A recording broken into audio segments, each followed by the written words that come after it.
Hey there guys, so in this one we're going to be going over 3 separate champs. I know it's kind of shocking not doing a war video today, but when I was hunting for Hercules when his featured crystal first came out, I duped my Thor Ragnarok and I took him up to rank 2 for hopefully to take him up to rank 3 for prestige, but then I ended up taking Black Widow Deadly Origins up to rank 3, another shock ability accuracy reduction champion.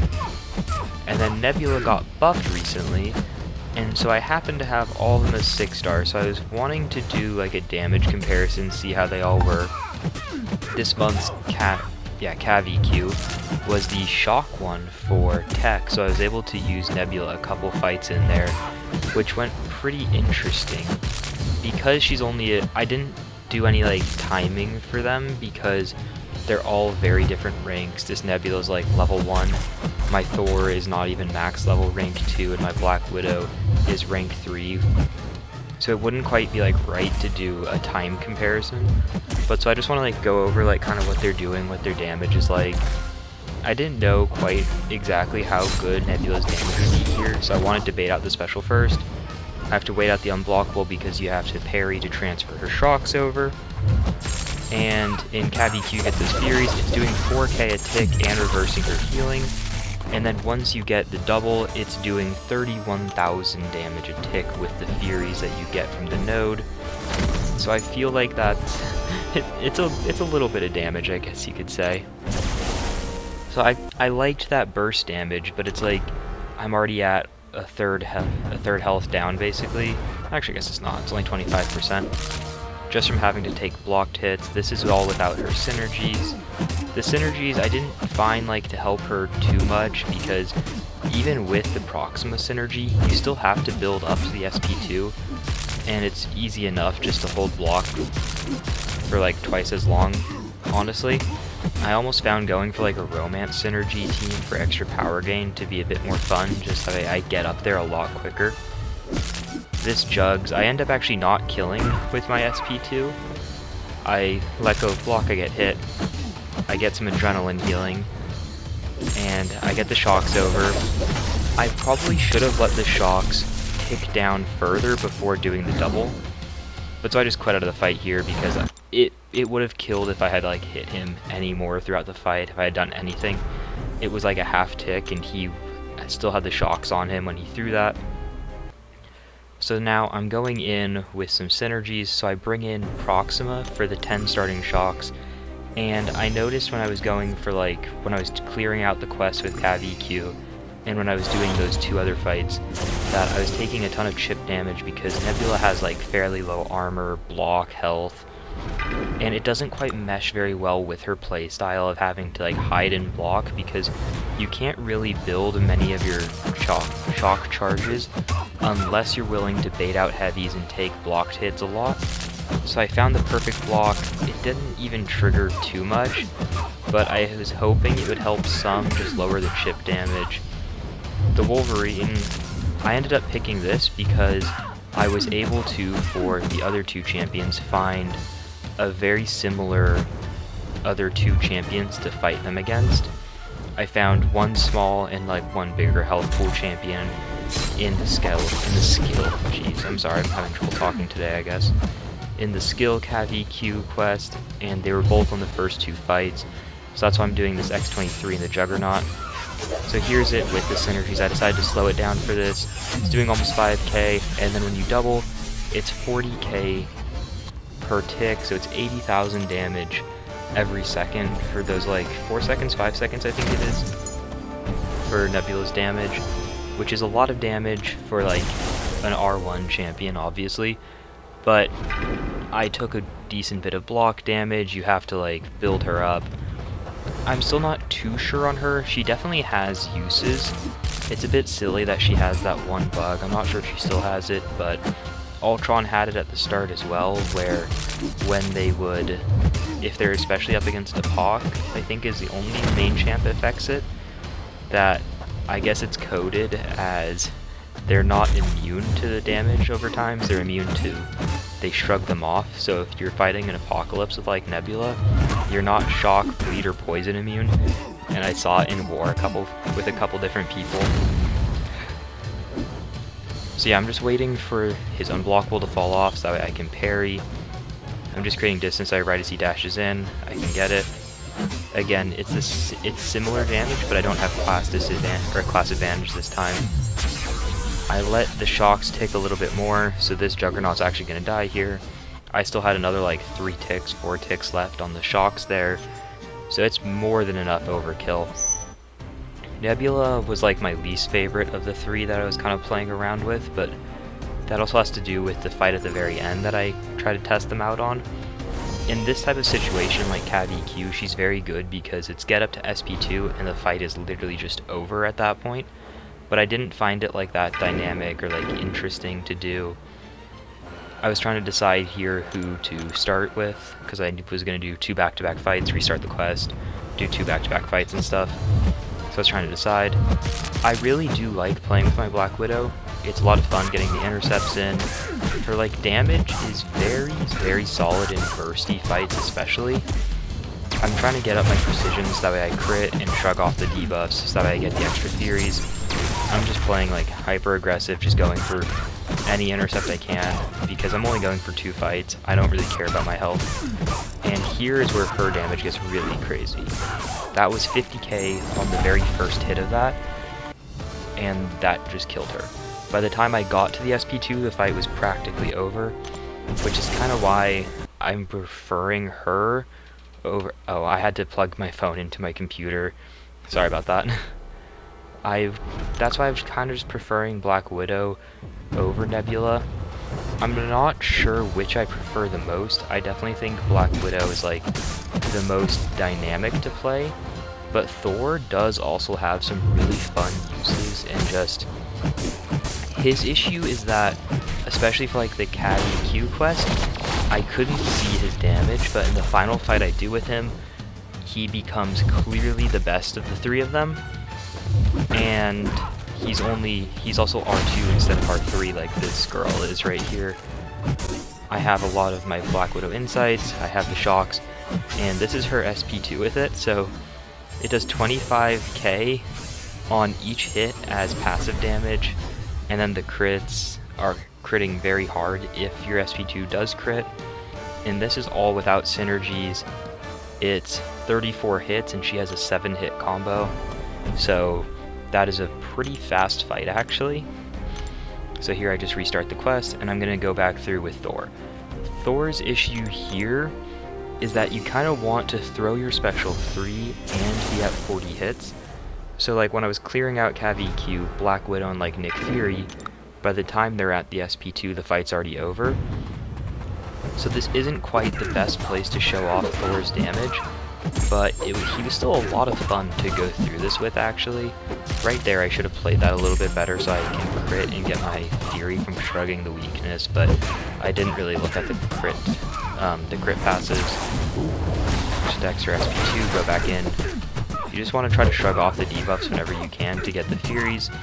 I'm already up to 30 hits, and if you don't know too much about him since his buff, they moved his SIG ability to his normal kit, making it so his SP3 becomes very good.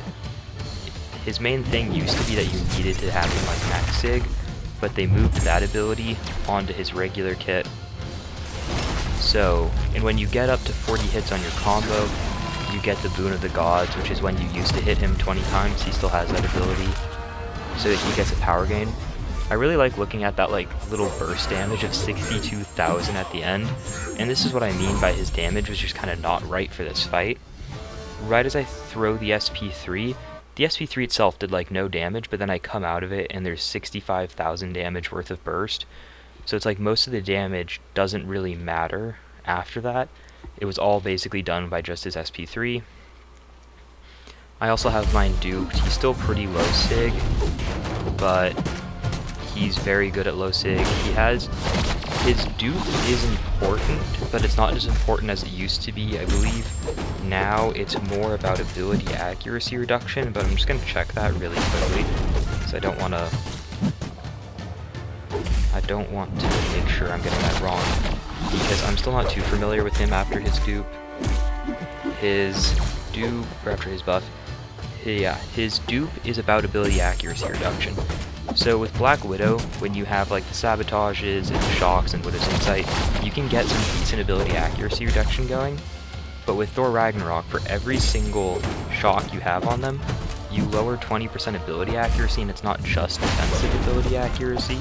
So if you can wait to get to an SP3 in a fight before having to like shut them down really, like if it's a auto block fight or something but you can parry, once you get up to the SP3, they're basically just locked down because he can get 4 shocks, 5 shocks very easily to turn that all off.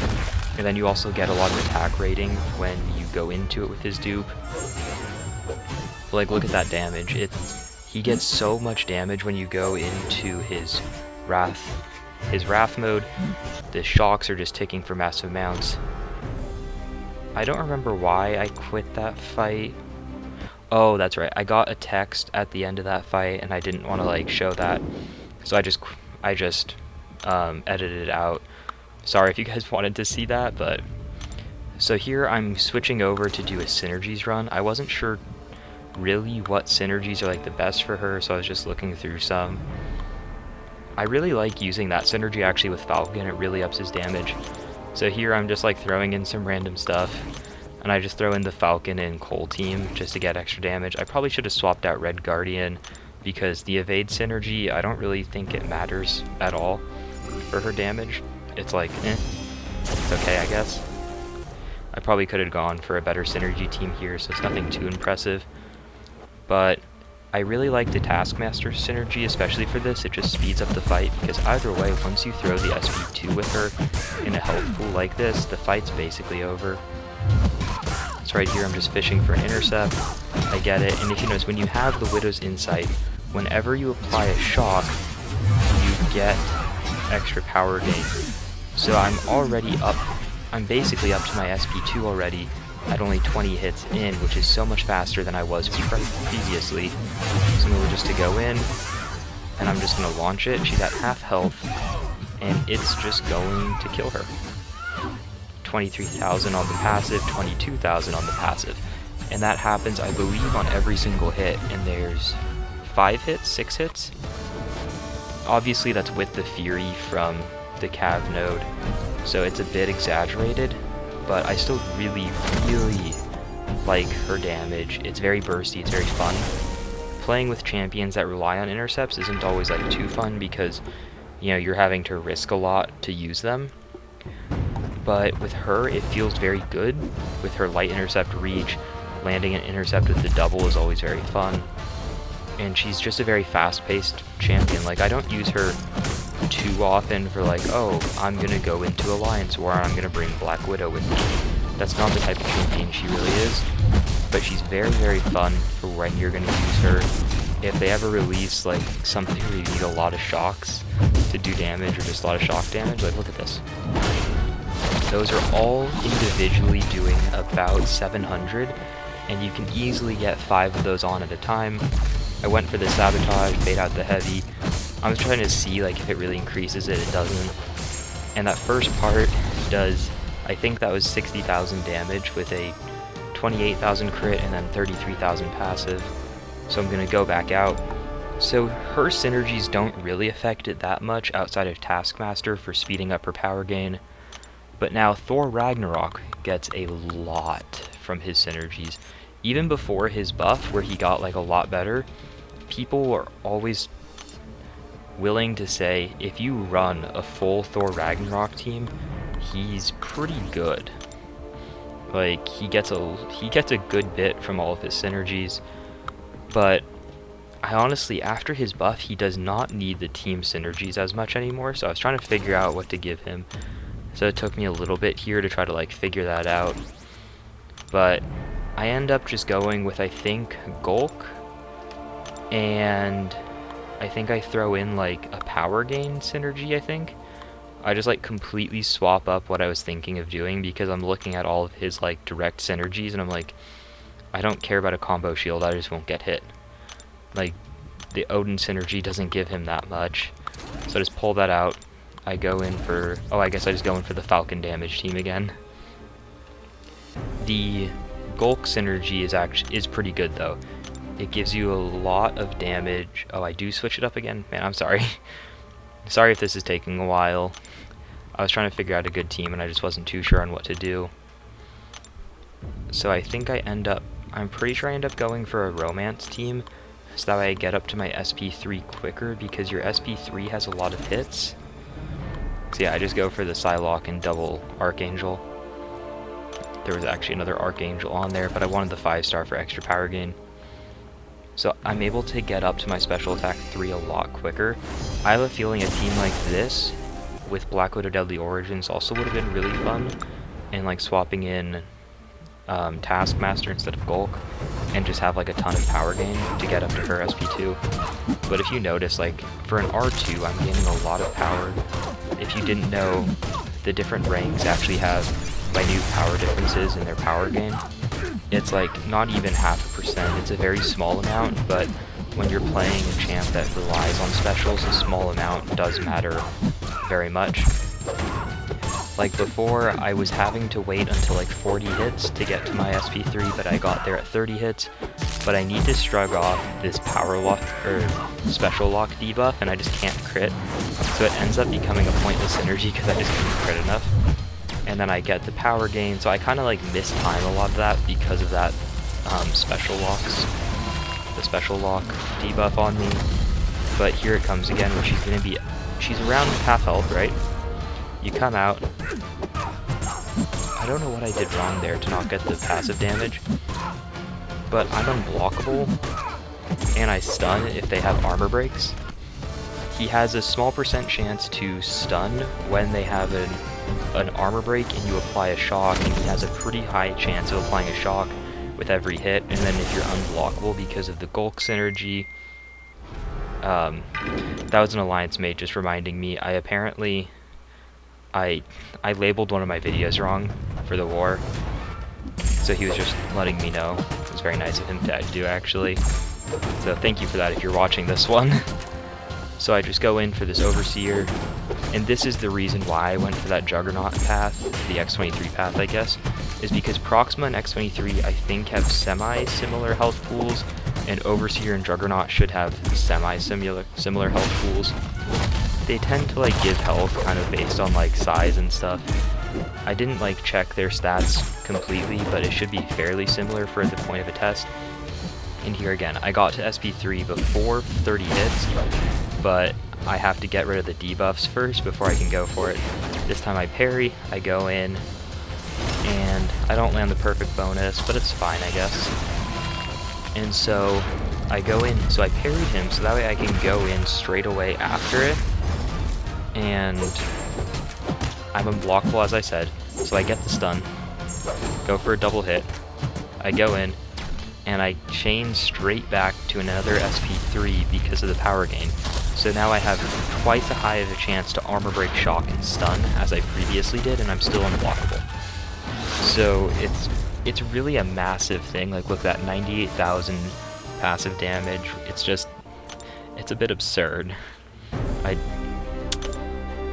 Yeah. So here I go in for everyone's favorite punching bag, of course, Winter Soldier. This is the fight I was talking about. Nebula, when it comes to like a health pool that she can take care of in one SP2, is not bad, because you're just going in, you launch the SP2, you wait a couple seconds and they die. But Winter Soldier for an R1 champion has always been a bit of a reach.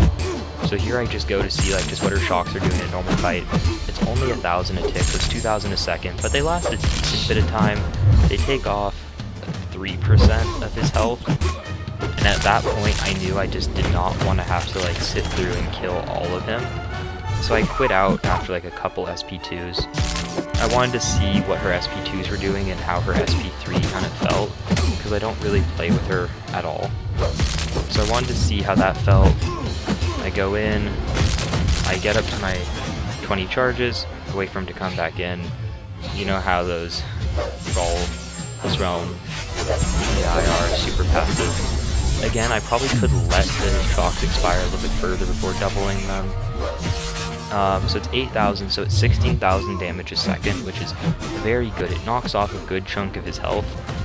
But again, it's a rank 1 champion for someone who's meant to kind of kill someone in like a 1 to 2 special 2 cycle range. I'm not sure if I'm playing her very wrongly for this fight. I feel like I am. I feel like the SP3 is probably the proper way to go about it. But I don't have, like, I'm not a expert on Nebula. Here, like, I'm just going to read her SP3 really quickly. So she gains an overcharge passive lasting 25 seconds. While active, she has a 65% chance to gain her shock charges, and any contact with the opponent has a chance to shock the opponents.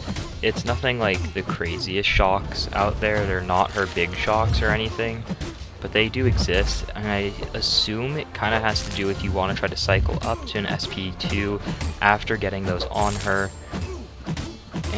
But the damage just wasn't like too great. I think you're probably supposed to be dropping your parries a lot to try to see how many like shocks you can get, and then I just like, at this point I'm like, her damage is like just not what I'm quite looking forward to, so I just quit out of the fight. I messed up on that SP2.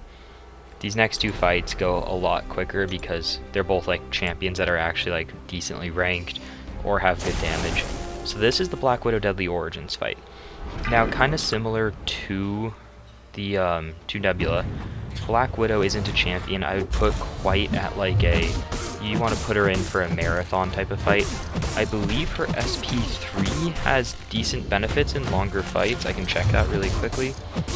But you mainly want to use her in a similar situation kind of to Nebula for a bit more bursty of a fight. But she still has very good damage overall. So using her even in longer fights works very well, just because look at the shock damage. When you go in for the SP2, you're doing a lot of damage per hit. He's already at 70% with just one SP2, so I'm like, you know, I can sit through this and just SP2 spam to get through this. Yeah, so for every 5 stacks of Widow Insight gained since last activating the special attack, create a passive cruelty, increasing critical damage by a small amount, but it's a lot of them. But you lose all your Widow's Insight, and you inflict like a sabotage. So her SP3 does increase her base hits damage, but her main damage isn't really coming from like critting super hard, if we're being honest. It mainly is hitting hard from her shocks and just the amount of small bits of damage that you're doing with like a 7-hit combo, with a ton of shocks applying, with launching an SP2 that's doing a very, very big chunk of damage every time. So that's more where her damage, in my opinion, comes in. Like, all those hits are critting for decent bits, and then you have the 9k. So let's say I had those cruelties, like what, maybe it hits at like 15k, but her main damage comes from, not her main damage, a big proportion of her damage comes from the damage over time. That's why people at first, when she came out, didn't quite like her, because Kabam kind of announced her as like this ability accuracy reduction monster, like to fight like things and stuff. But when you can't shock, her damage like isn't that good. So it was a bit like silly of them to kind of advertise her for like to fight things to stop him from getting rock stacks, when her ability accuracy reduction isn't the best, and without shocks her damage severely suffers. I was just showing what I ended up going with. So I brought Falcon for a different synergy for the Cole. I brought the Taskmaster one. That one just makes your shocks hit a little bit harder. I get extra crit and extra attack, and some more critical rating. So that's why I was critting a good bit in that fight. Now this one is, I think, the most fun fight for me that I recorded in the video. It is an absolute behemoth performance by Thor. The team is pretty standard. It's nothing like too crazy for Thor. I just went on Anime, which is a great website to look up things like synergies and prestige, in case if you don't know about it, and I assume you do. Everyone talks about it in this game. So I went there, I just looked up some of his synergies. That one, I believe, is the Borg synergy, where if you finish a combo against the wall, you get a small theory. So I threw that on, extra damage. I'm not sure why it doesn't trigger there. I'm not sure if it was a one-time only thing. I might have really messed that up by using it that early. But the main one, in my opinion, is Gladiator Hulk and the Champion synergy. So here I'm back up to my almost 40 hits. During the special 3, I'll get my 40 hits, triggering Boon of the Gods. So right, he goes in, he does his little jump in. So I slowed this down so you can see the damage kind of come in. right? That doesn't do much damage, and then his health goes down a little bit at the end. But then here comes Thor's like actual damage. He blocks. I don't know why I don't have my unblockable. I thought I brought that synergy. I'm not sure if there was something that I did. So I get the stun, so I go back in, and I'm just going in, just going ham. I probably should have just thrown my SP3 there, but I want to try to parry him. So I have my armor breaks. I want to try to stun him, I think. Yeah, I parry him, so then I throw my SP3 again. I'm sorry if this part is like a bit boring with the SP3 slowed down, but it was just easier this way. I just wanted to like show kind of his damage with how it works in the SP3, because right, the first bit of the fight goes very, very slow, but now after I've launched my second special 3, I get Thunder's God Wrath again. I'm applying shocks, I'm applying stuns. The damage is starting to tick up a lot. I get the Boon of the Gods. He's stunned. I slow down my combo a lot here, so I get back up to an SP3. I launch it, and he's pretty much locked in at this point. It's very hard for him to do anything. I'm just kind of going ham at him. Of course, like, he doesn't have his special attack 3, so it's not like there's much threat for me in doing this in a real quest. You know, this doesn't work quite as well. But did you see that massive number? So now I'm unblockable. I don't know exactly what I did wrong. I think maybe it has to do with the Boon of the Gods. By the way, I really liked this video. I wanted to try to compare them to see like kind of who has good shock damage. I'm still not entirely sure like which is my favorite, but I really enjoyed playing around with all 3 of them. I think it kind of goes like Nebula's if you have to have your like suicides or you need an immunity champion. Black Widow is best for just like anything probably under like 250,000 health. Even maybe a little bit less than that is probably better, where you're just going to kill in an SP2. But Thor, if you can fit a couple synergies and it's a bit longer of a fight and you can get those SP3s going, he's an absolute monster. I'd recommend checking mainly Black Widow and Thor out a little bit if you haven't. I think they're both probably a little bit underrated right now. I need to talk to a friend I have. He's really good with Thor, and I couldn't get it going, but there's a strategy where you can stun lock a champion for the entire fight, which is really fun to do if you haven't done it. So I hope you guys enjoyed this video. I'll be trying to get more videos out soon. Hope you guys enjoyed, and good luck on your Black Friday openings.